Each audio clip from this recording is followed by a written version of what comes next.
qual é a melhor stack JavaScript?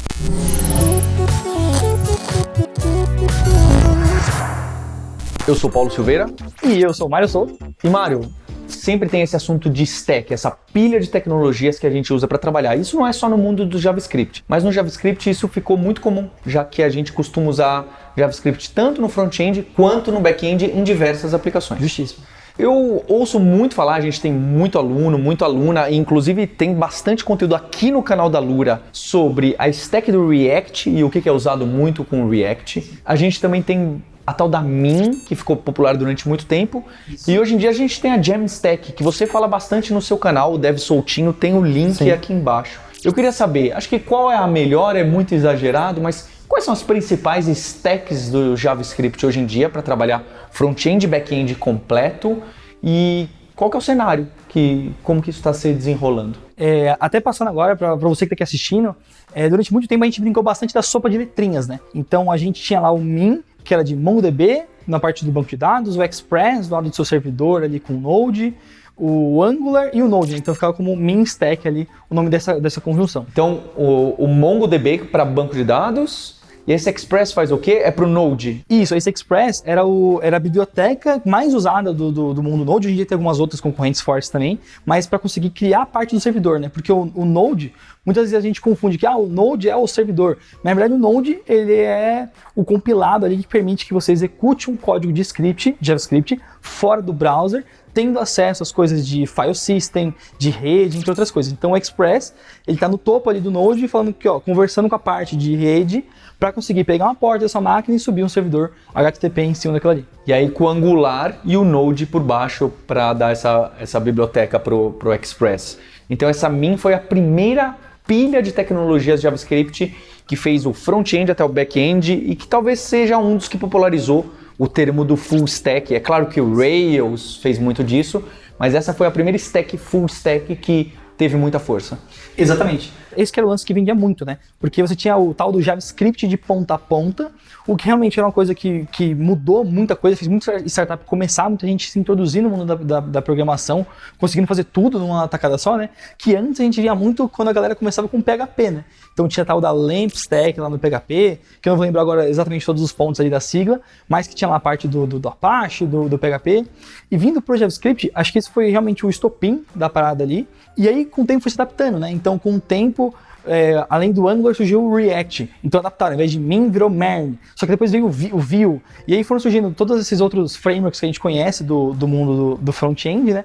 Que antigamente, porque se você fosse trabalhar com front, era só você se preocupar com HTML, CSS e o seu jQuery ali. E hoje em dia a gente começa a ver que tudo tá um pouco meio misturado, né? Parece que o front-end precisa cada vez mais saber de back-end. E acho que isso vira um reflexo do quanto que antigamente as aplicações eram meio que tudo juntas, né? Na época do PHP a gente tinha a parte do servidor cuspindo todos os dados já prontos, e que hoje em dia o front precisa fazer o tal do Ajax praticamente para tudo. Antes era uma feature do site que tinha Ajax, tinha essa interação de acessar o servidor e pegar um dado dinâmico. Fazer o fetch. Isso, fazer o fetch. No lado do JavaScript, né? Sempre era via servidor. E agora praticamente tudo é o JavaScript que controla no browser. Isso fez o front-end, o profissional de front-end, a pessoa que trabalha com front-ender, ela ter que ter um pouco mais de conhecimento de quais são os padrões de status code, como que eu lido com erro de conexão. Porque antigamente, às vezes, a gente fazia só uma coisinha mais básica ali, mas hoje em dia você precisa ter realmente um formato melhor para trabalhar com esses erros. E os frameworks do front-end foram evoluindo para isso. Então, hoje em dia, todos os frameworks têm algum jeito super bacanudo de conseguir trabalhar com erros. O React tem o Error Boundar dele lá, que você consegue pegar erros que acontecem na interface e definir o que vai acontecer em função disso. A nível de desenvolvimento também, né? Fica transparente hoje em dia, muita gente às vezes até nem se liga, a galera acha que é o próprio pacote do React, mas enquanto você está desenvolvendo, tem um Node rodando ali para fazer o servidor de desenvolvimento rolar e tudo mais, e às vezes você precisa fazer alguma extensão no Angular, no React ou no Vue, e você vai precisar ter um pouco de conhecimento de Node. Então tudo foi se misturando um pouco ali. Agora falando no nível de entregar a aplicação e falar no dia a dia, esses nominhos das siglas meio que caíram, e o que acontece é, você escolhe alguma tecnologia base que você trabalha no front-end e o seu back-end vai estar, vamos supor que ele vai estar separado aqui no primeiro momento. Então pode ser que o seu back-end seja em Clojure, em Scala, seja lá, ou em PHP, enfim, indifere. E a partir do seu front-end ali, você vai ter alternativas que podem virar full stack ou não. E aí acho que um pouco disso a gente pode colocar como, sei lá, pegar o React como exemplo aqui, que eu acho que está um pouco mais quente no momento. Então, sei lá, o React puro, ele vai funcionar no nível do navegador, client-site, vai rodar ali e vai permitir que você faça as requisições e monte suas páginas. Existem frameworks, como por exemplo o Next.js, que ele permite que você consiga, em tempo de build ali, em algum momento, você interceptar antes da página ser enviada para o usuário e você, em tempo de servidor, mandar uma requisição para conseguir pegar esses dados, e aí o seu componente React que representa a sua tela já vem com esses dados que a galera fala de pré-montados ali do servidor, que é como se fosse um pré-carregamento dos dados, e aí você não onera, você não traz um gasto maior de processamento de celular mais antigo, enfim, de celular no geral, para renderizar esses dados na tela. Esse é o Server-Side Rendering, é o SSR que costuma aparecer? Isso, exatamente. E nessa brincadeira, né, então tipo assim, o que antes tinha, você precisava, né, tinha tudo separado, tinha a parte do servidor, tinha a parte do cliente, hoje em dia começa a ficar meio misto. Então o próprio Vue tem uma alternativa para isso, que a galera chama o tal do Nuxt, que é super popular também. Eu não trabalhei muito com o Nuxt, mas eu sei que ele segue mais ou menos um pouco das mesmas premissas, de inspiração do Next. E o Angular, por ele se posicionar como framework desde o começo, o Angular também já tem um suporte para essa parte server embutido, que eles chamam de Angular Universal. Então, eu sei que no Angular é super fácil você atualizar um projeto mais antigo, eu não me recordo qual versão que entrou esse recurso, né? Por padrão, você consegue criar um projeto já com esse Angular Universal e ter esse suporte do server render por padrão. E aí, onde que o front-end começa a virar full stack é que é o seguinte: cada vez mais o front-end demanda de ter acesso a APIs externas e tudo mais. E aí começou a surgir uma quantidade inúmera de acessos a vários endpoints diferentes, né, a vários caminhos de API diferentes. E nesse tempo acabou se tornando muito popular também o tal do GraphQL, né, para conseguir montar as telas e ter um único ponto onde você busca os dados. Então é como se o front-end agora tivesse o seu próprio banco de dados ali, entre muitas aspas, né? Porque por meio de uma simples busca que você define uma estrutura, você pega todos os dados que você precisa, uma vez que você registre como que esse GraphQL vai se comunicar com os seus servidores ou seus múltiplos lugares que você pega os dados. Então o que você está me dizendo é que esse min, o MERN, que usava Node, Mongo e Express, tem muita gente que usa e pode usar hoje em dia. Tranquilamente. O próprio React, o próprio Angular, o próprio Vue começaram a morder um pouco e virar essa própria stack inteira, até mesmo se você não for rodar JavaScript no back-end. Exatamente.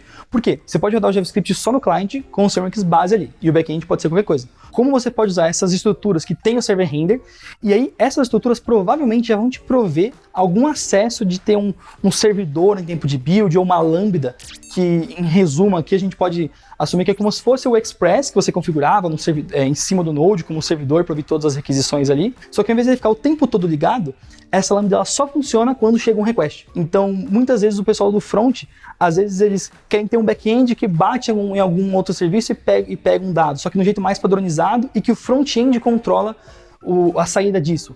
Então, mais próximo do time de front-end mesmo.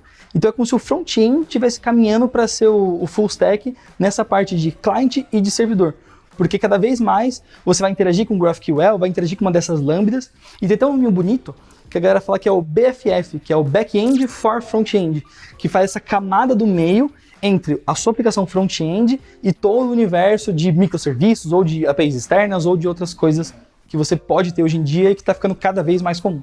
O que eu vejo muito por aí são as pessoas como full stack mais do lado do front-end, ela vai até essa parte que faz esse BFF. Isso. Dali para trás, onde estão os microserviços escrito em Go, em Clojure, em Java, não costuma ir, aí você se especializa no front-end sem se esquecer do back-end, bem o T que a gente fala do dev em T. Exato, e é legal, porque assim, a gente pode falar, putz, qual seria a melhor stack? Bom, aqui acho que a gente conseguiu passar fazendo um pouquinho de história, né?